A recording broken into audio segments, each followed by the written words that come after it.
আজি কি আপোনালোকে ইয়াতে IBSৰ কিবা হেৰি কৰিলে? প্ৰথমতে মোৰ তৰফৰ পৰা সাংবাদিক বন্ধুসকলক নমস্কাৰ জনাইছোঁ আৰু মই গোহালিঘৰৰ স্কিম এটা চৰকাৰে অনুমোদন দিছে সেইটোৰ কামটো আজি শুভ উদ্বোধন কৰিলোঁ।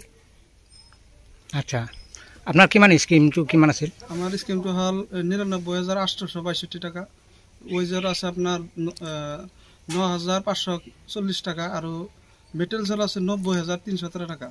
এইটো কিমান চনৰ আছিল? এইটো 24-25 আছিল। আচ্ছা, আপুনি এই বিষয়ে চৰকাৰক কি ক'ব? এই বিষয়ে আজি আমাৰ যিখন গোহালিঘৰ চৰকাৰে চেংচন দিছে, আমি গাই গৰু পোহপাল দি সংসাৰখন চলাই আছোঁ।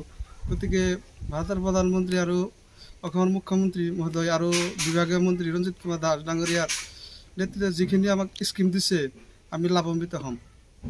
লাভান্বিত নিশ্চয় হ'ব। ইয়াৰ পিছত আৰু কিবা আশা আছে নেকি?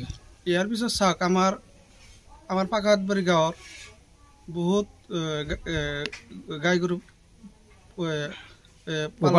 পোহপাল কৰি থকা বহুত দুখীয়া মানুহ আছে, যাতে অনাগত দিনত এই আঁচনিৰ অন্তৰ্ভুক্ত কৰে যাতে।